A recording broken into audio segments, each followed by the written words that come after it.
dans le prochain épisode de Demain nous appartient. Tandis que la police est sur la piste d'un nouveau cadavre, Maud et Betty sont en concurrence pour la fête de la musique. Manon empêche quant à elle Timothée de commettre une terrible erreur. Attention, les paragraphes qui suivent contiennent des spoilers sur l'épisode de Demain nous appartient diffusé demain soir sur TF1. Si vous ne voulez rien savoir, ne lisez pas ce qui suit. Mercredi 16 juin dans Demain nous appartient. La police est sur la piste d'un nouveau cadavre au poste, Noah est entendu par Karim. Malgré les éléments à son encontre, le jeune homme certifie qu'il n'a pas tué Julie.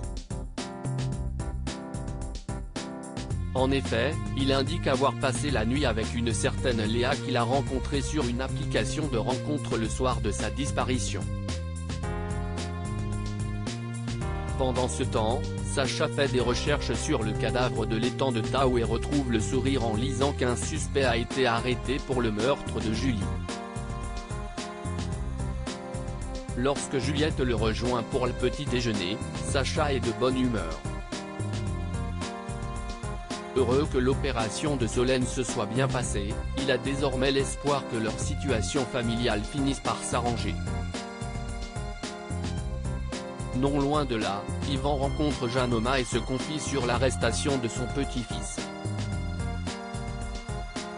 Alors qu'il aimerait qu'elle témoigne en faveur de Noah, Jeanne, qui n'a pas oublié qu'Yvan a tenté de lui racheter le mât pour une bouchée de pain, refuse de raconter des salades à la police pour un gamin dont elle n'est pas certaine de l'innocence.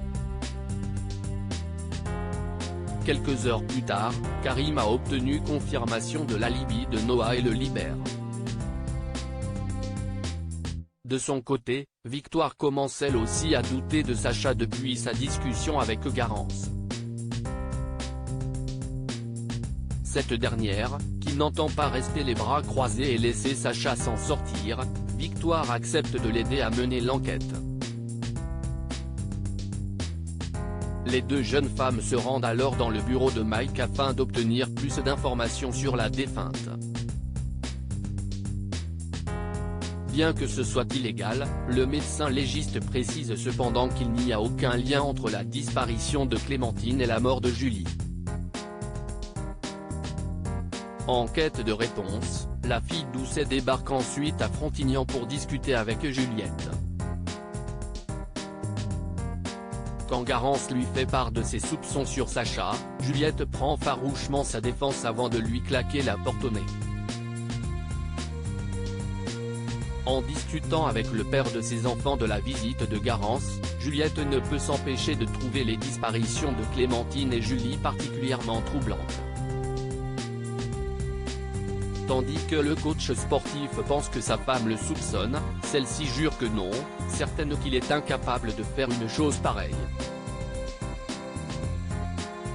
Peu après, Sacha consulte la page Facebook de Julie car il craint que son ex-belle-fille dépose des messages l'accusant de son meurtre. Au moment où Juliette l'invite à prendre du recul, Sacha s'emporte et se montre désobligeant. Non loin de là, Mike prévient Martin qu'il a découvert un éclat de dent dans la gorge de la défunte. L'analyse ADN est formelle, l'éclat appartient à Vinciane Allard. Maud et Betty sont en concurrence pour la fête de la musique et chez les Moreno, Betty exclut de chanter au Spoon le soir de la fête de la musique car cela fait trop longtemps qu'elle ne s'est pas produite devant un public et qu'elle craint d'être ridicule. Comme ses parents l'encouragent à le faire, l'adolescente finit par accepter. En parallèle, Mona a dégoté une place pour que Maud puisse jouer avec sa banda le soir de la fête de la musique. En échange, la mère de Georges exige toutefois de pouvoir intégrer la fanfare. Contrainte de donner son accord, Maud n'est pas très emballée à l'idée de jouer avec la nounou de Céleste. Quand Alex lui propose de se produire au Spoon, Maud voit là une manière de se débarrasser de Mona et envoie Judith plaider sa cause auprès de Tristan. Malheureusement, le gérant vient d'engager Betty pour la soirée. Au moment où Mike arrive au bar pour déposer l'affiche de son groupe, Tristan, qui refuse d'infliger une telle musique à ses clients, supplie les deux adolescentes de choisir qui de Betty ou de Maud fera la concert ce soir-là à la place du médecin légiste. Manon empêche Timothée de commettre une terrible erreur dans la matinée. Timothée fait part à Manon de son intention de vivre avec son père en prison. Pour ce faire, il envisage de prendre en otage sa classe de philosophie et espère ainsi écoper de 10 ans de réclusion criminelle. Même si elle pense d'abord à une blague, Manon perd rapidement son sourire lorsque son camarade lui montre l'arme à feu qu'il s'est achetée avec l'argent volé à Lou. Sous le choc, Manon essaie de l'empêcher de commettre une terrible erreur en lui expliquant que les mineurs séjournent dans une prison différente de celle des adultes. N'ayant pas pensé à cette possibilité, le fils Brunet se met donc en tête d'échafauder un autre plan. Par la suite, Manon cherche à récupérer l'arme de Timothée. Alors qu'il tente de l'en empêcher, un coup de feu part et brise un vase du salon. Plus tard, les deux adolescents se dirigent au bord du canal. Après avoir longtemps hésité, Timothée jette l'arme dans l'eau puis assure qu'il trouvera un autre moyen de rester auprès de son père. De son côté, Manon s'engage à être là pour l'aider.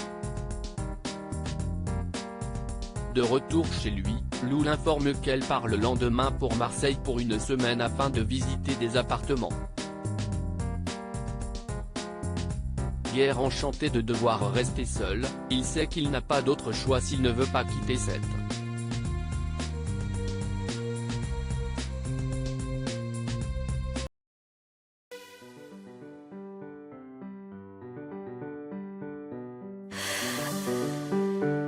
날